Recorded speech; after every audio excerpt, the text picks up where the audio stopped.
Patulah selalu kepada Allah dan Rasulnya. Apa-apa yang disarankan oleh Allah dan Rasulullah kita kerjakan bersama Bunda.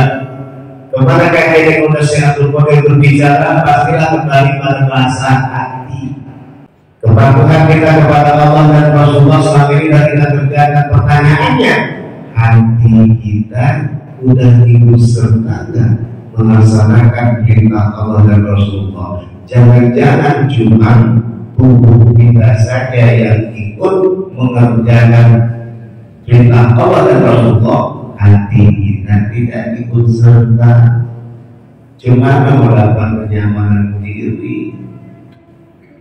Makanya bagaimana sunnah Rasulullah Pak dicaci maki, dia dibenci, dia Masya Allah dan sebagainya.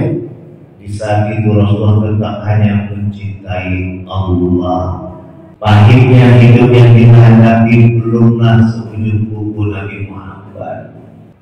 Makanya kita bisa sejuk dan teduh menghadapi kenyataan hidup itu. Ingatlah kebiasaan Rasulullah. Pahamlah kita bahwa kita diciptakan hanya untuk Allah, bukan untuk yang kita sedihkan dan belum dapat kita ganggu, tapi untuk Allah. Berarti Allah ingin melihat kita seberapa tebal keistiqomahan kita betul. Halo sahabat semuanya, salam giat. Berjumpa di channel Al.Andawi Andi. Jangan lupa klik tombol subscribe dan nyalakan loncengnya ya. Terima kasih.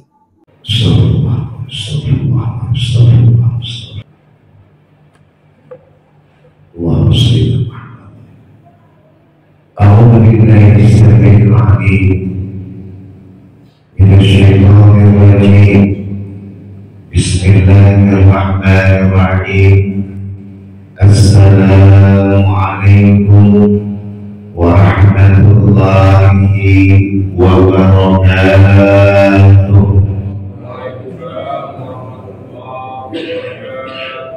Alhamdulillah wa syukurillah wassalatu wassalamu ala rasulillah sayyidina Muhammad wa mawala.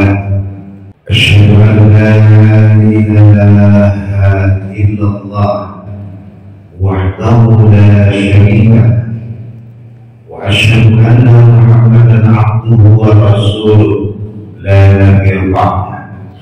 Rabbi ishrah li sadri wa yassir li amri wa hlul 'uqdatam min lisani yafqahu qawli yafqahu qawli amma ba'd. Wa qala ta'ala fi kitabil karim fi surati Al-Baqarah ayat 163. A'udzu billahi minasyaitonir rajim. Bismillahirrahmanirrahim. Wa ilahukum ilahu wahid la ilaha illa huwar rahmanur rahim. Sadaqallahu azim.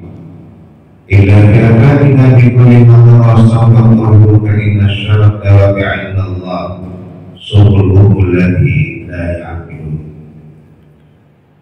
Bapak-bapak, ibu-ibu, saudara-saudari sekalian yang dirahmati oleh Allah, anak-anak kami yang kami sayangi, jemaah Masjid Silaturahim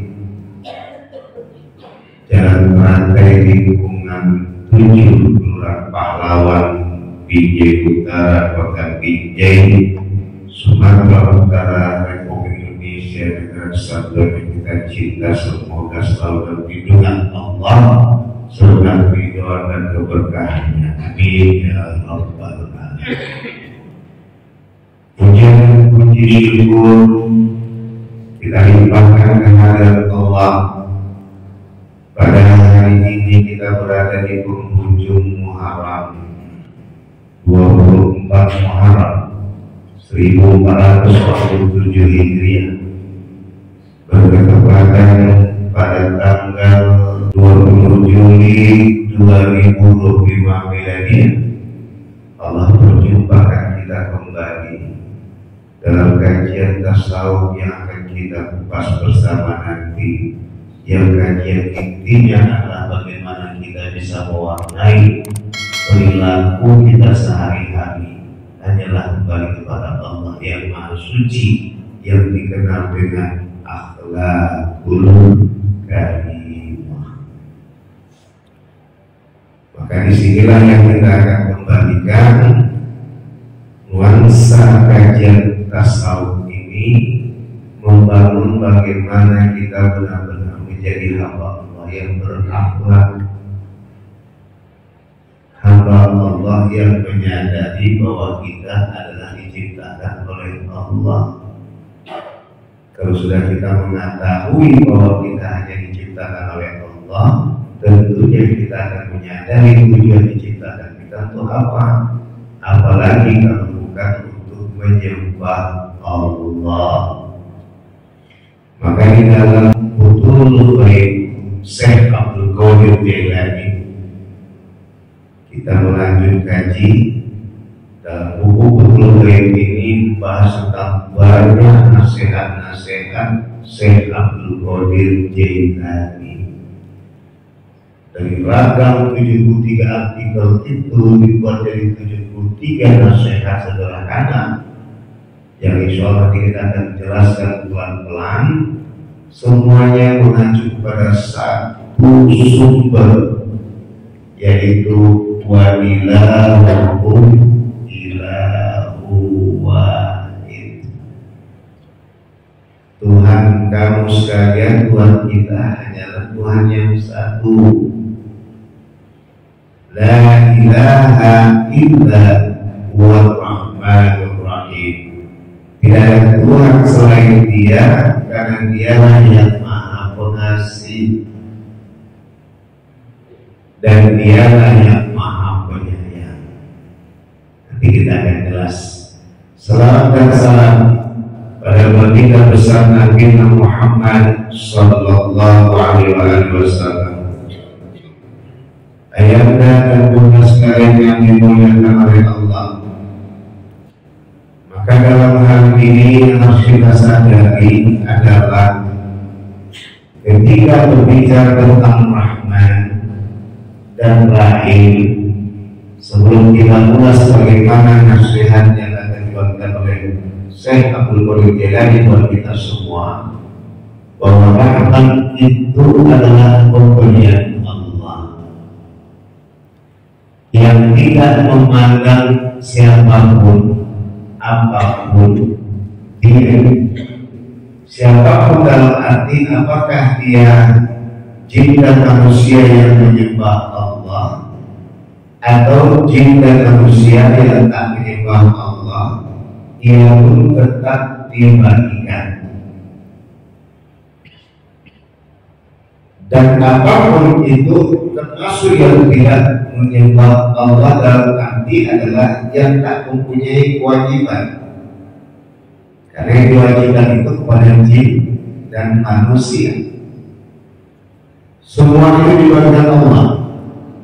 Makanya Rahmanullah wujud sebagai tanggung jawab Allah sebagai pencipta, wujud sebagai tanggung jawab Allah sebagai pemelihara, dan akhirnya wujud tanggung jawab Allah yang akhirnya nanti dibinasakan semua. Loh, kenapa Ustaz? Sia-sialah? Tidak. Kajian pembinasaan di situ dalam Syekh Ibnu Taimiyah, gurunya Syekh Ibnu Qayyim menerangkan bahwa di situ penjelasan tentang pembahasan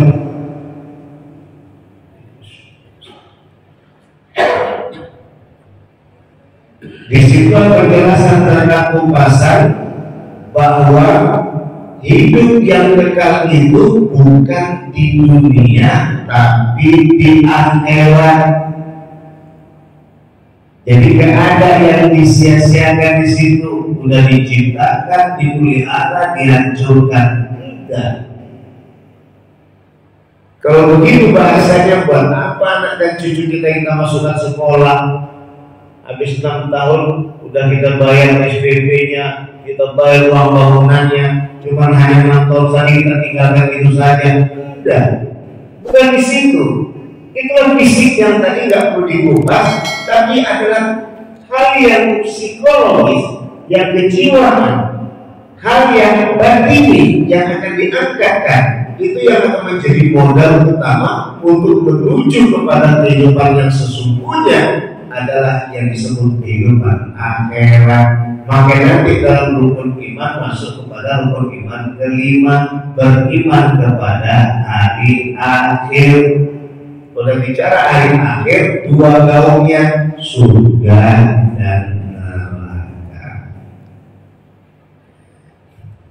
Ini yang dikenal dalam kajian tauhid disebut dengan tauhid rububiyah.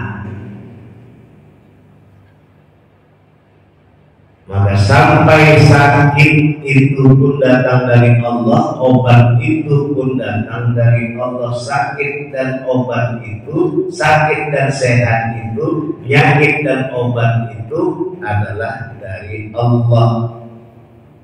Inna lillahi wa inna ilaihi raji'un.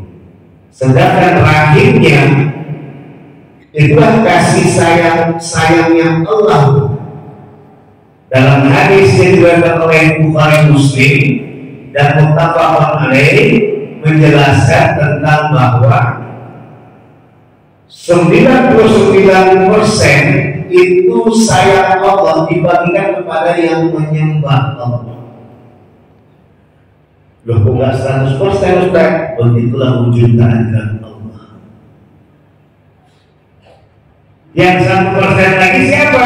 Semua dapat. Apa guna 1% itu? Untuk jalan dia mendapatkan petunjuk Allah.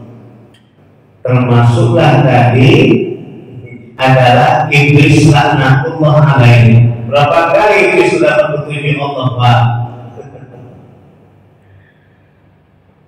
Berapa nabi jadi yang disuruh minta tolong itu? Coba tanyakan kepada Allah, mungkinkah dosamu diampuni oleh Allah? Dikasih jawaban, apa jawabannya? Bisa diampuni Allah, guys. Gimana caranya? Bersujudlah di kuburan Nabi Adam alaihissalam. Itu aja perkaranya. Itu perkaranya, Pak. Kalau kita udah penelusuran, di situ ada kesombongan, di situ ada kedengkian, di situ ada keserakahan. Itu yang membuat Ijazim menjadi iblis. Sombong, dengki, serakah. Inilah yang bisa membuat bagian kedua. Di samping yang lahir adalah orang-orang yang berbuat kebaikan tapi tak menyembah Allah, tidak ada guna. Wa may yabtaghi ghairal Islam dinan fala yuqbal. Siapa yang melakukan kebaikan selain di jalan Islam, maka tak diterima kebaikannya itu. Kenapa? Dia sendiri menghindari kebaikan buat dirinya. Apa dia akan kebaikan itu? Pengakuan dan penyembahan kepada Allah Subhanahu wa ta'ala. Karena memang dia diciptakan itu untuk menyembah Allah, bukan untuk melakukan kebaikan. Ini Pak, tekan sebesar ini Pak. Saya ulangi lagi biar jangan salah paham. Kita tuh diciptakan Allah itu untuk menyembah Allah, bukan untuk melakukan kebaikan. Dan yang kedua, setelah kita menyembah Allah, maka kita kembangkan dengan kebaikan. Ini dikenal dengan bahasa dulu, hablum minallah. Kita menyembah Allah, hablum minannas. Menyembah Allah merupakan dengan berbuat baik sesama manusia. Ini enggak hablum minannas, baru hablum minallah. Tapi itu masih dibagikan Allah ada secercah 1% rahim Allah dibagikan. Kemana kajian umumnya Pak? Semalam saya bahas itu di malam Sabtu pengajian tauhid. Bila ada sekarang lagi heboh-hebohnya kajian kupasan tentang hak perdukunan, kena kawanku. Jangan kira itu setan dan iblis yang berbuat. Tidak, itu permohonan setan dan iblis itu minta kepada Allah. La haula wa la quwwata illa billah. Tidak ada daya dan kuasa kecuali Allah yang Maha Kuasa. Maka awal mulanya itu di mana kajiannya? Pikiran itulah penyebab utama penyakit itu. Setan masuk dalam pikiran kita. Udah kena dari Allah pikirannya, maka kamu kata wujudlah ayatun. Dan itulah janji Allah sama iblis. Bukan apa yang kita, tapi ingat, kecuali orang-orang yang setia memohon kepadamu, dia tidak akan pernah terpengaruh dengan dirimu. Maka orang-orang yang akan dengan penuh sangat mengatakan itu semua dari Allah, kembali kepada Allah. Kita yang Pak, hati-hati. Satu dukun ini katakan sama, dukun sama dengan orang setan yang sama. Ikut dia dukun, ikut dia, ikut tidak dukunnya, ikut setan. Ini satu setan dia. Kenapa kayaknya? Karena lepas kontrol dia kepada Allah, menuhankan hanya Allah satu-satunya Tuhan. Dan itu kajian umum kita Pak. Sekarang kita masuk kepada Syekh Abdul Qadir Jailani. Sebentar nasihat agar dicurahi lama. Syekh Abdul Qadir Jailani menyatakan, ikutilah sunnah Rasul. Kebiasaan Rasulullah itu diikuti Pak. Yang sederhana kita lakukan tidak lagi tahu wasallim alaih, bila berjumpa saudaramu ucapkanlah salam, tersenyum. Tapi datang kita sekarang makin hebat, semakin jelas status kita dengan pakai peci, pakai logo, pakai jilbab. Pertanyaannya, terjadikan ucapan itu? Kadang tidak, lewat aja. Kalau dulu bahasa tahun 2000-an awal saya katakan, ketika ada pertanyaan, Ustaz gimana Ustaz, bukan naik kereta, naik mobil, klakson pun jadi, tim, menandakan kita menyapa. Banyak sekali sunnah-sunnah Rasulullah yang perlu kita kembangkan. Dan itu semuanya dikatakan untuk menjalin kasih sayang, yang kasih sayang itu akan mengingat kita kepada kasih Allah Subhanahu wa ta'ala. Jangan berbuat bid'ah. Maka kita akan jelaskan bid'ah yang dimaksud adalah arahnya mengacu kepada perusakan tauhid kita kepada Allah. Sekarang cuaca ini mirip dengan cuaca Mekah Pak. Kenapa cuaca Mekah seperti itu? Memang asal sudah masuk ke Mekah itu kita disuruh introspeksi diri. Kalau kita masuk ke Mekah itu disuruh introspeksi diri. Allah menunjukkan kuasanya dengan panasnya yang luar biasa, dengan angin yang kencang, hujan tidak ada. Karena logika sehari kita ketahui kalau udah angin kencang pasti hujan, nggak ada yang menafikan itu. Maka timbul teori-teori baru, kemarau dengan angin kencang, ada lagi kita kemarau basah, macam-macam tersebut. Yang jelas kajian umum kita awam sampai sedang itu menempatkan bahwa kalau angin kencang pasti hujan, tapi apa yang terjadi? Tak ada hujan. Sekarang muncul di kita, nggak pagi, nggak siang, nggak sore, nggak malam, begitu suasana. Pagi jam 7:30 sinarnya seperti jam 13.00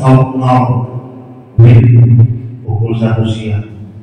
Kemana arahnya Pak? Ada dua. Yang pertama adalah peringatan buat kita, yang kedua adalah pemantapan buat orang yang beriman kepada Allah Subhanahu wa ta'ala, tentang menyadari bahwa wa ilahukum ilahu wahid, Tuhan kamu adalah Tuhan yang satu. Yang kedua, Allahus Samad, Allah tak bergantung. Jadi kenapa tadi saya bahas tentang jangan berbuat bid'ah? Karena hakikat bid'ah itu adalah perusakan diri kepada penauhidan Allah. Artinya hal-hal yang bisa mengarahkan kepada rusak ketauhidan kita itu sudah masuk pada bid'ah. Itu dia. Patuhlah selalu kepada Allah dan Rasulnya. Apa-apa yang disarankan oleh Allah dan Rasulullah tidak berjalan bersama bunda. Kemana kakek Bunda Syekh Abdul Qadir berbicara, pastilah kembali pada bahasa hati. Kepatuhan kita kepada Allah dan Rasulullah selama ini dan kita kerjakan. Pertanyaannya, hati kita sudah ikut serta melaksanakan perintah Allah dan Rasulullah. Jangan-jangan cuma tubuh kita saja yang ikut mengerjakan perintah Allah dan Rasulullah, hati kita tidak ikut serta, cuma mendapat kenyamanan diri. Makanya bagaimana sunnah Rasulullah Bapak dicaci maki, dia dibenci, dia masya Allah dan sebagainya. Di saat itu Rasulullah tetap hanya mencintai Allah. Pahitnya hidup yang kita hadapi belumlah seujung kuku Nabi Muhammad. Belum. Makanya kita bisa sejuk dan teduh menghadapi niatan hidup itu, ingatlah kebiasaan Rasulullah. Pahamlah kita bahwa kita diciptakan hanya untuk Allah, bukan untuk yang kita sedihkan tadi belum dapat ditahan pun, bukan. Tapi untuk Allah, berarti Allah ingin melihat kita seberapa tebal keistiqomahan kita mendoakan Allah. Disitulah bukan hanya akan merasakan dewasanya kita sejatinya dalam kehidupan saya. Jangan pernah melanggar perintah keduanya, junjung tinggilah tauhid. Jangan pernah menyebutkan Allah. Sederhana Pak. Cuma memang sederhana ini kurang kali kajian ini. Ya, berat. Kemarin ada seorang ustaz itu, selama ini yang sampai masukkan ke sekolah, anak-anaknya semua serahkan kepada Allah. Yang penting jalan itu karena Allah. Sampai anak-anaknya semua di jalan Allah. Ketika mulai menyusul anak yang berikutnya untuk masuk di tempat kampus dan fakultas dan prodi yang sama, di tempat perantauan di tanah Jawa, agar bagaimana anaknya tadi bisa memahami situasi kondisi ekonominya, bahwa waktu itulah ciri-cirinya.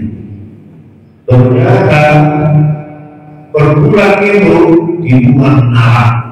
Kok bisa selama ini terjalankan dengan baik? Karena kita serahkan semua pada Allah. Ketika kita rinci dengan bahasa akal, ketahuan dia tidak masuk akal itu dari mana uangnya. Tapi ketika kita serahkan pada Allah, wayattaqilah yaj'alhu makhraja wa yarzuqhu min haitsu la yahtasib. Barang siapa yang bertakwa kepada Allah, maka Allah akan ada luar rezeki datang tanpa dikira-kira. Jalan aja semua itu bisa dilakukan. Anak pertama dikasih, anak kedua kasih, anak ketiga kasih, berubah kehidupan sehari-hari dan sebagainya. Tapi selama ini kita banyak main merinci daripada main mengembalikan hati, perasaan, akal pikiran kepada Allah yang Maha Suci. Itu yang membuat gangguan, membuat tauhid kita tak berarti. Yang penting kaidahnya dalam kajian usul fikih itu, yang penting usaha dulu. Faidah asabda, kalau berusaha, fatawakkal Allah, pasrahkan kepada Allah. Yang payah itu tidak ada usaha, pasrah susah. Makanya kajian kita yang kita kembalikan bersama ternyata arah dari nasihat saya untuk bekerja lagi yang saya ingat besarnya di sini, junjung tinggilah tauhid, yaitu mengesahkan Allah satu-satunya Tuhan. Jangan pernah menyebutkan Allah, sucikanlah Dia senantiasa dan jangan nisbatkan sedikit pun keburukan padanya. Kok parah kali kau ya Allah, kok buat aku menderita seperti ini, kok parah kali kau ya Allah, kau buat kayak gitu anakku yang tak pernah mendapatkan kau berikan sesuatu yang berarti. Padahal dia sudah rajin puasa, padahal dia sudah rajin sholat, padahal dia sudah baik dengan segala tetangga, tapi tak lulus juga. Sementara orang yang tak jelas dari kau luluskan. Jangan kita nisbahkan hubungan malam Allah.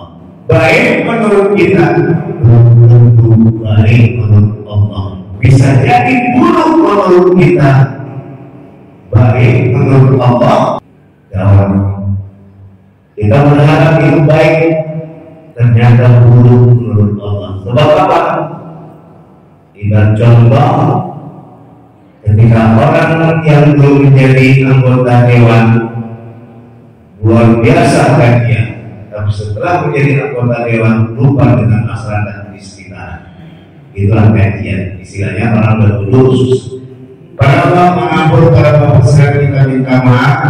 Mudah-mudahan kupasan ini menyenangkan kita semua, kajian semua kupasan itu kembali kepada penyempurnaan ketauhidan. Karena penyakit itu disebabkan bercabang-cabangnya pikiran. Kalau sudah tidak kepada satu cabang aja adalah menguatkan Allah yang marahkan, insya Allah semua berjalan dengan penuh kelancaran. Wassalamualaikum warahmatullahi wabarakatuh. Demikian tadi pengantar kajian, dan mungkin ada diskusi atau ingin pertanyaan, yang silakan.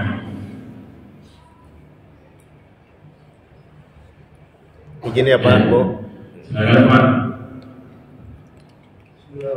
Assalamualaikum warahmatullahi wabarakatuh. Waalaikumsalam warahmatullahi wabarakatuh. Dalam kajian pagi ini ada tentang bid'ah. Jadi dalam pandangan tasawuf, bid'ah itu contoh dalam kesehariannya seperti apa, kemudian apa batasannya, kalau ini bid'ah atau ini syamal, kalau ini udah bid'ah. Itu satu kan. Kemudian yang kedua, ketika kita ingin menyertakan Allah dalam keseharian, itu bagaimana cara meletakkan hati pikiran kita agar selalu senantiasa beserta Allah. Demikian, terima kasih. Baik, alhamdulillah sangat memberikan kesempurnaan dari Allah dari pertanyaan tadi. Bagaimanakah bid'ah dalam kupasan kajian tasawuf? Maka bila kajian yang sangat arogan sebenarnya orang menyimpulkan kalau udah tasawuf itu berbicara, itu yang menjadi nilai pengaroganan atau yang sampai membenci tasawuf, di mana dia secara umum ketika tasawuf itu melihat bahwa segala yang baik yang dibolehkan itu dikerjakan bukan karena Allah, maka terjadi perbedaan. Itu dia. Makanya banyak orang-orang yang bertasawuf itu gaungnya dua. Tak tahan dia, lari dia ke perhutanan atau tempat yang sepi. Bukan karena dia tadi membid'ahkan bumi dan beserta isi yang telah diberikan alat-alat yang diberikan Allah kemampuan kepada manusia untuk dikelola, seperti kendaraan dia, telekomunikasi dia, kemudian apapun yang serba modern itu, tapi itu dibid'ahkan. Tapi dia khawatir gara-gara itu dia lalai dan makin lama makin dia lupa dengan Allah, itulah yang ditakutkannya. Itulah secara umum yang pertama. Yang kedua, dia berada di tengah orang ramai. Berada di tengah orang ramai, tapi dia sepikan dirinya. Sampai orang yang melihat, oh, Ustaz tuh membid'ahkan, maka tak boleh aja. Padahal tidak, bukan tidak dibolehkannya, dibolehkannya, tapi buat dia sendiri, dia sudah tahu kapasitas itu, takut itu akan menggerogoti keimanannya kepada Allah Subhanahu wa Ta'ala. Ia berada di tengah orang ramai, tapi tetap sunyi dirinya untuk berdoa dengan Allah Subhanahu wa Ta'ala. Maka muncullah kaidah dua tadi, ramai dalam kesunyian. Ketika dia di tengah hutan dalam tempat yang sepi secara lahir, dia ramai bersama Allah Subhanahu wa Ta'ala, bertawa canda, selalu bertanya, selalu bermanja, selalu mengucapkan zikir dengan bizikrillah, ala bizikrillah tatma'innul qulub. Dengan mengingat Allah, dengan mengingat dan menyebut Allah, menerapkan hatinya, disebut dengan bahasa umumnya ramai dalam kesunyian. Lalu berzikir Allah, Allah, Allah, Allah, Allah, Allah. Gak pernah henti, gak ada suara henti. Sampai orang tidur pun Allah, Allah, Allah, Allah, la ilaha illallah, la ilaha illallah. Ketika orang yang berada di hutan tadi takut dia menuhankan Tuhan yang lain selain Allah. Yang kedua, sunyi dalam keramaian. Meskipun dia berkumpul dengan orang-orang ramai, dia sunyikan hatinya untuk tidak terpengaruh dengan hal-hal yang dibicarakan orang ramai.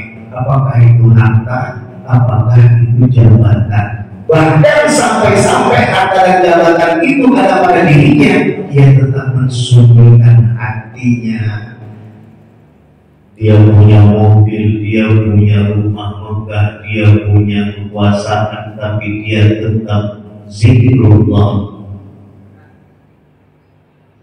Sampai orang di sekitarnya mengatakan, luar biasa bapak itu, ibu itu tetap dekat dengan Allah. Kenapa dia ngaku itu bukan diri miliknya, tapi itu milik Allah. Yang pertama. Yang kedua, bagaimana yang kita bisa mengatakan kita selalu bersama Allah? Hasbi Rabbi Jalalullah ma fi qalbi illallah. Cukuplah bagiku Tuhan yang Maha Agung, tiada di hatiku kecuali Allah. Yang pertama. Dan ini diingatkan oleh Allah, diingatkan oleh bahwa kesadaran wa ma khalaqul jinna wal insa illa liya'budun. Tidaklah menciptakan jin dan manusia kecuali menyembah Allah. Yang kedua kali maka kita kembangkan segala kebaikan yang abang atau bapak dan ibu lakukan, semua itu karena penyembahan kepada Allah. Maksudnya bagaimana Ustaz? Kalau udah baik sama jiran tetangga tidak pernah menerima kebaikan kita. Logikanya kita akan berhenti kalau kita berbuat baik karena jiran tetangga. Tapi kalau kita berbuat baik karena Allah Subhanahu wa Ta'ala, kita tidak akan pernah berhenti. Karena kita menyembah Allah, tak terperhatikan lagi lahirnya jiran tetangga tadi. Yang ketiga adalah jangan pernah kita menganggap sudah cukup kita beriman pada Allah.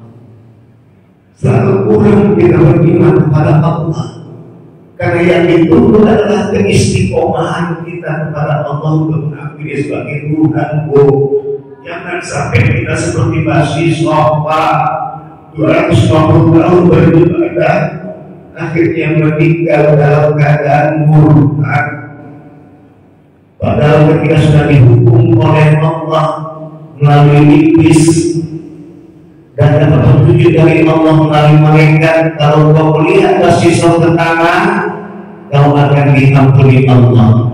Tapi kalau kau melihat ke atas, kau akan tetap berlaku dalam durhaka pada Allah. Tidak akan bisa hidup sisa. Aku tahu akan tidak akan habis. Tengoknya ke atas, itulah kisah yang paling menakutkan. Maka lahirlah kata Rasulullah itu, ibadatul alim khairun min ibadati jahil. Ibadahnya orang berilmu lebih bagus dari ibadahnya orang tak berilmu. Di situ tadi kita paham belasan puluhan tahun kita hidup, Bapak. Cuma satu yang ditanya, betul yang kau menyembah aku? Hati tidak bisa bohong. Betul ya Allah. Kalau bohong, dia katakan tak betul ya Allah. Allah Maha tahu. Lidah berbohong, hati selalu mengungkapkan kebenaran. Itu ya maka. Jadi intinya adalah tak pernah kita merasa cukup dengan iman kita pada Allah. Karena kita tak tahu sampai ujian terakhir nanti adalah sakaratul maut. Kucing saja yang tak punya dosa yang disayangi oleh Rasulullah, lihat ketika sakaratul maut betapa sakitnya. Apalagi kita tidak luput dari lupa dan salah alias banyak dosa. Maka oleh karena itu selalu mohonlah bergantung kepada Allah, nikmatilah kenyataan yang ada, selalu berada beserta dengan Allah. Cukup bagi kita adalah Allah yang Maha Agung, tiada di hati kita kecuali Allah Subhanahu wa Ta'ala. Itu dia Pak. Terima kasih. Mudah-mudahan ini semua dapat menyempurnakan kajian kita pagi ini. Sekali lagi pada Allah mohon ampun, pada sekali minta maaf. Subhanallah wa bihamdika asyhadu an la ilaha illa anta astaghfiruka wa atubu ilaik. Wallahu muwaffiq wa billahi wasabiqul khairat. Wassalamualaikum warahmatullahi wabarakatuh. Kita satu Ustaz. Ya. Tadi kan itu bid'ah dikaitkan dengan tasawuf gitu. Lalu ada sekarang bid'ah secara umum gitu. Kaitannya dengan bid'ah secara umum sekarang kan banyak juga sedikit bid'ah gitu. Ya mungkin kalau dari bukan dari video dari orang yang mengatakan bid'ah, tapi kan darinya apa betul kita jangan-jangan kita memang bid'ah melakukan bid'ah gitu ya. Atau bid'ah itu merupakan salah satu dosa. Nah, kalau kalian punya bid'ah itu kan yang tidak dilakukan rasul lakukan, tapi sebenarnya dalam hal ibadah itu Ustaz. Nah, gimana itu Ustaz? Baik, ketika pembahasan kajian itu ada 3 penilaian kacamatanya. Yang pertama kacamata tauhid sama dengan kacamata tasawuf. Yang pertama ini menjadi persenjataan di antara kita adalah kacamata fikih. Yang Pak Haji, Bapak dan Ibu Abang dan kakak sekalian hadapi yang selama ini muncul adalah di wilayah kacamata fikih. Salah enggak juga. Yang salah mana? Yang terlalu monoton. Maka ketika melihat itu dengan kacamata tauhid.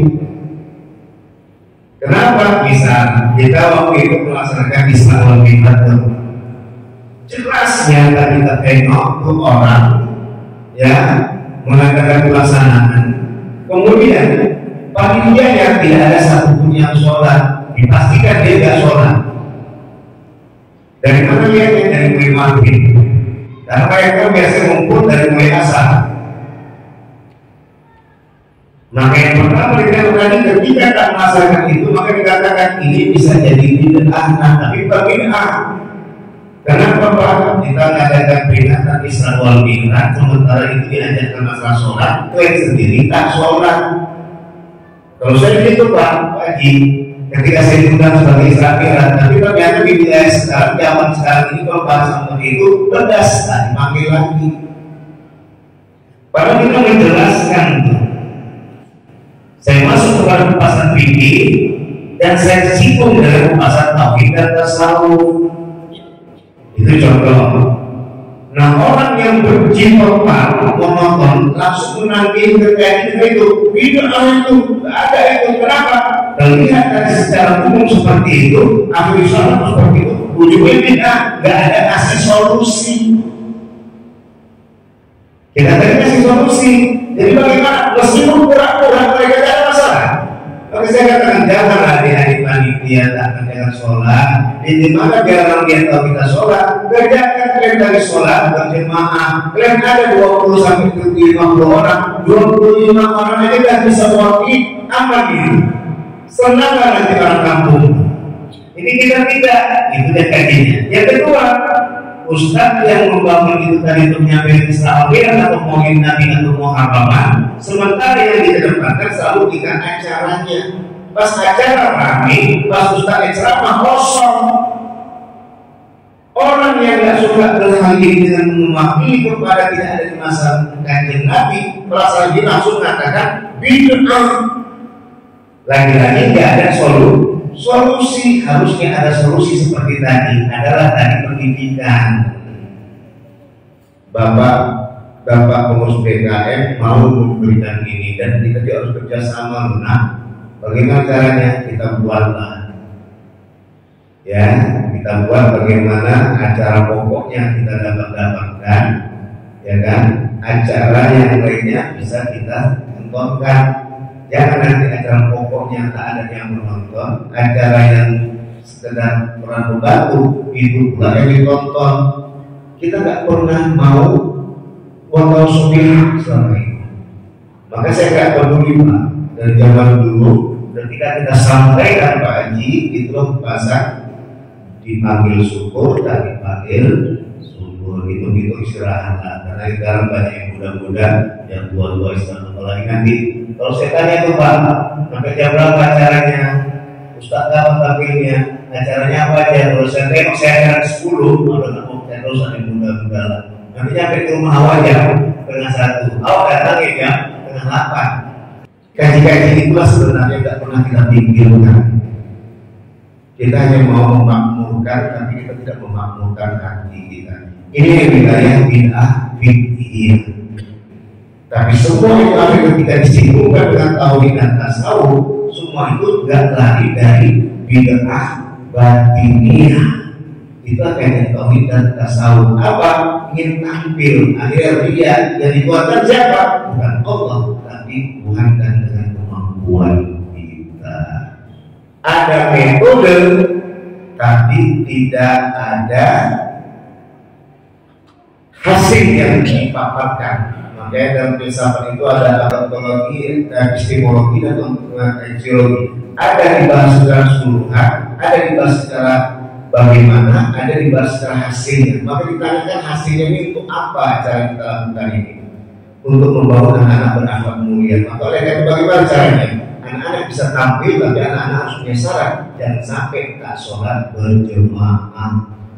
Makanya zaman dulu kan masih tahun 80-an dulu, apalagi Pak Haji, itu udah tahun 3 bulan sebelum acara ya Pak, 2 bulan sebelum acara dimulai. Nah itulah bid'ah salah satu contoh Pak Haji, ya, dalam kajian fikih.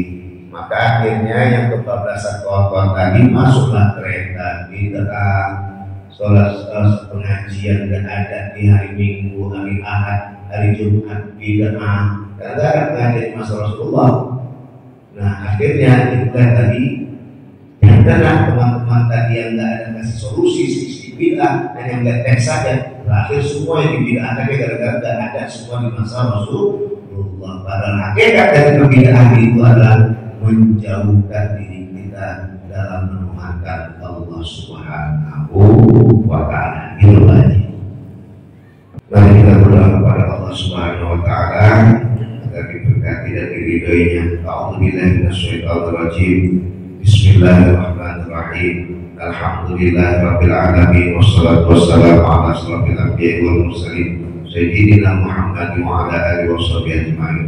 Allahumma ighfir lana dzunubana wa liwalidayna warhamhuma kama rabbayana shaghira wa li jami'il muslimina wal muslimat wal mu'minina wal mu'minat al-ahya minhum wal amwat bi rahmatika ya arhamar rahimin. Allahumma ja'al jam'ana hadza jam'an marhuma wa tafarraqana min ba'di tafarruqan ma'suma. Rabbana atina fid dunya hasanah wa fil akhirati hasanah wa qina adzabannar. Walhamdulillahi rabbil alamin. Assalamualaikum warahmatullahi wabarakatuh.